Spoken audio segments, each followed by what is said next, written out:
Welcome back to more Mario Kart 8 Deluxe. Last time, we got through the Rock Cup, so this time, we're finishing up Wave 3. We're switching characters again this time. We'll be playing as Princess Peach for reasons that'll be apparent in a bit. So next up is the Moon Cup.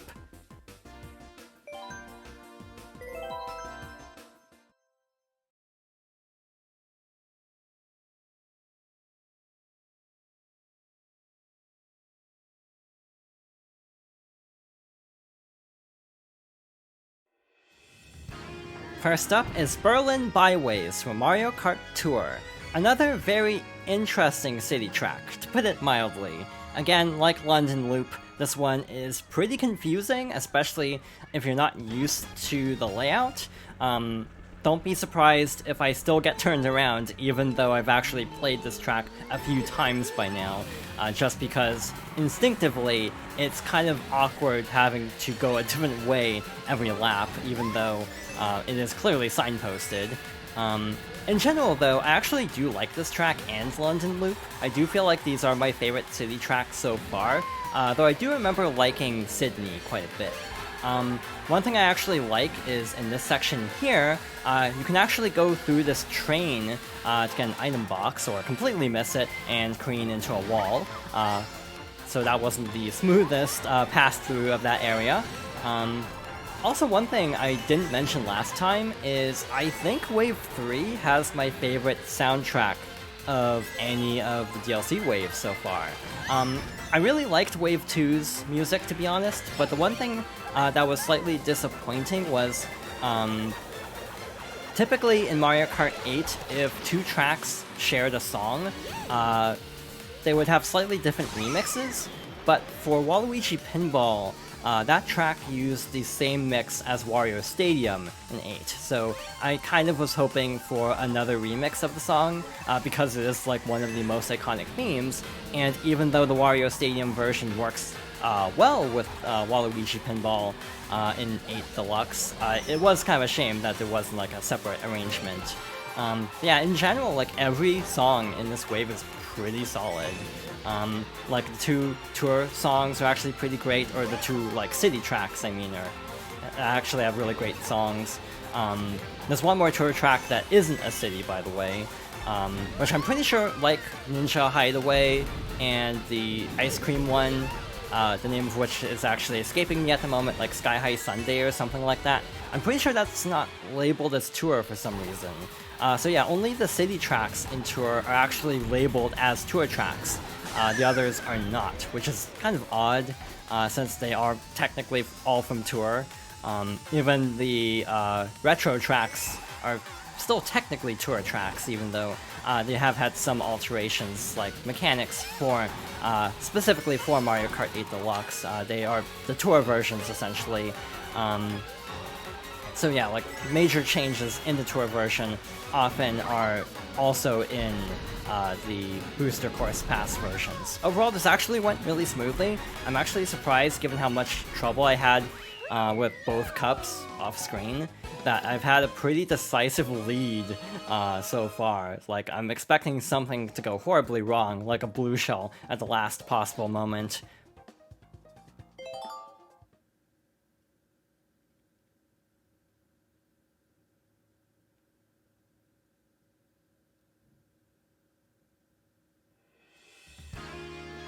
Next up is Peach Gardens from Mario Kart DS. This track is weird because it's kind of like Calamari Desert. To keep things a little bit vague, you'll see what I mean as soon as the mini-map actually pops up on screen. You'll notice there's a different path that wasn't there in the DS version. And we'll get to that later. For now, though, it's actually pretty low-key. It's actually a pretty course in general, though I also feel like kind of like Rock Mountain, it does feel a little bit flat compared to how good some of the other tracks in this wave look. Like, I do feel like Wave 1 is like the worst looking set of tracks. Wave 3 has like some of my favorite tracks visually, but some of the tracks do end up looking a little bit underwhelming. It's kind of more mixed rather than just kind of universally like, yeah, these are all kind of flat. I do kind of wish all the tracks had a little bit more visual consistency to them. I do feel like the upgrade in textures and lighting do make these tracks stand out really well compared to like Tour, where these look even more flat, to be honest. Moving on to lap 2, nothing is particularly out of the ordinary, but there is still a path over there, so definitely keep that in mind.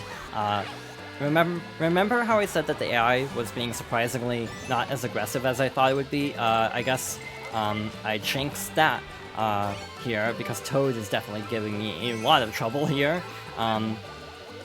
You can actually cut through the flower patches like in the original. We also have this giant piranha plant, so we have to steer clear of that. We also have Monty Moles to avoid. I don't remember them tunneling in the DS version. Like, I almost feel like they stayed in one spot, if that makes sense. Like, would just occasionally pop out of their holes, basically. But not like, yeah, actually dig tunnels to use as like, you know, jump points. So this alternate path takes place in lap 3. We actually have to go through the course backwards, which is sort of believed to be a double reference. Obviously Mario Kart Tour has like backwards races, like reverse races as they're called. But also, one of the missions in Mario Kart DS's mission mode actually did have a race through Peach Gardens where you go backwards. So people kind of wonder if this is a callback to that, actually. It's a very obscure reference, to be honest. I do like this gliding section. You can actually go through these little hedges, which is nice. They're not like completely solid. I think parts of them are solid, but not all of them. I hope I can hold on to this red shell for a bit in case I need it, because again, Toad is being weirdly aggressive in this particular race. Luckily the chain chomp is far away from us, so we have a straight shot to the goal. It was looking a little bit scary for a while, but we got through it without too many problems. But yeah, having the final lap change to going backwards in one of the retro courses is definitely unique. And also, again, very disorienting.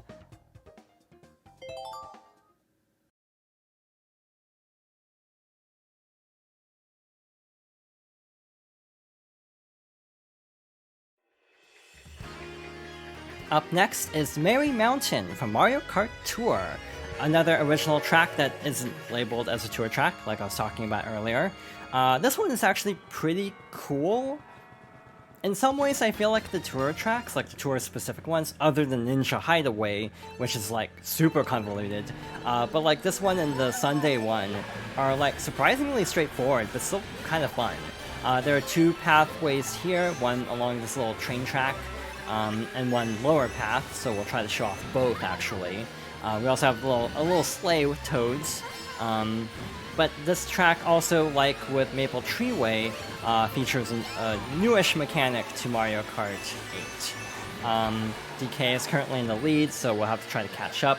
But yeah, we also have anti-gravity, which is nice, because again, Wave 1 didn't have anti-gravity, but we also have the little jump ramps like in Maple Treeway. Again, it's believed that maybe a couple tracks got shuffled around just because like this track and Maple Treeway only have one set of ramps, while the rumored course that was originally in the data mine had more ramps and more of an emphasis on it, so again, kind of easing players into the concept. Again, I won't say what the data mine track is for those who do not follow leaks. I actually follow leaks a lot for games, so a lot of things aren't overly surprising to me. But again, this little shakeup of Maple Treeway being moved to Wave 3, like, you know, almost a year early practically, was a nice surprise, actually. We have this little downhill section with the gravity boosters as well, and a little gliding section. Overall, this is like a fairly nice, like well-rounded course that I feel doesn't do anything like exceptionally special, but it's just a nice little pleasant course. I feel like compared to like the Sunday one, it actually is a little bit easier because of like, that one had like blind jumps that I didn't really like. This is a little bit more straightforward, and I actually like that. But while still incorporating like the anti-gravity and the little jump ramps. Luckily, our one blue shell of this race coincided with the lightning, so we didn't have to worry about that. We have to worry about this, though. We're at the very end of the race, so we definitely need to... I was going to say we definitely need to get items here and missed all the items, so let's see what we can do here at the very last moment, trying to maintain this lead. We got just enough speed off of all the boosters to actually catch back up and still get first. That was way too close, though. Again, timing really matters, because if you have enough time to catch up, it's fine, but if you get hit at the last moment, there's no recovering from it.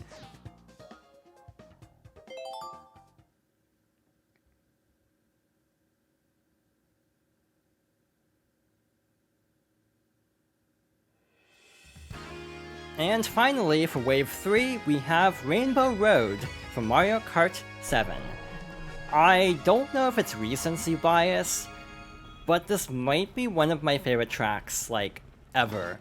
That might be high praise. To be fair, I've seen a lot of people say this about Rainbow Road 3DS. This was one of the most in-demand tracks. I'm almost amazed they put it in Wave 3, but I guess it makes sense because this is the last wave before the holidays, so it does make sense to have like really solid courses right before holidays, especially because like every Black Friday Mario Kart 8 always gets bundled in with Switches, so yeah, like really having strong courses for this wave does make sense. I almost think Wave 4 will be a letdown by comparison, just because of using up so many of the really, like, in-demand courses, like Maple Tree Way being another one, in this wave just for the holiday push.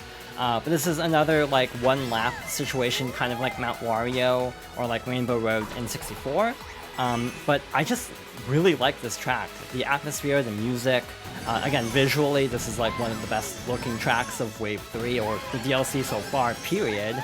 But yeah, just everything is like really great about this.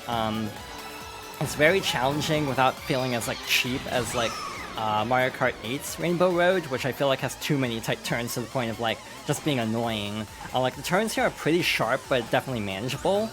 One thing is if you fall onto the moon, the music kind of like loses some instrumentation to be a little bit more serene, which I really like.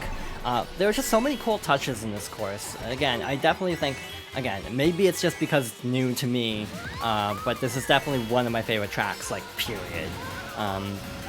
In general, I do like Rainbow Road courses. The one exception is, oddly enough, Mario Kart 8's. So I'm not shocked that this is, like, a really great 3DS track, but again, it is really cool.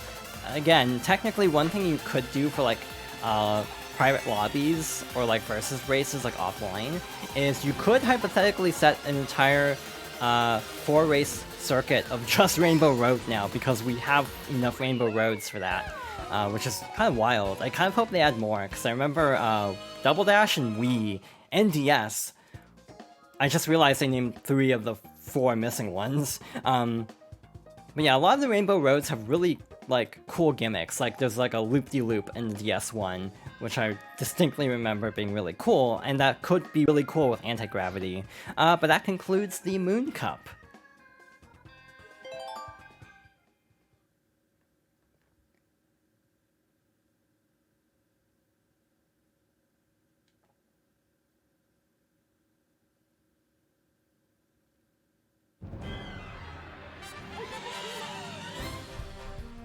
Again, I'm not complaining, but that went way smoother than I expected it to. I thought we would have a lot more trouble getting through all of the races. To tell the truth, I haven't even had to attempt this to get first place very much. Like, this just went really smoothly. So yeah, that was pretty great, and a pretty great selection of tracks as well.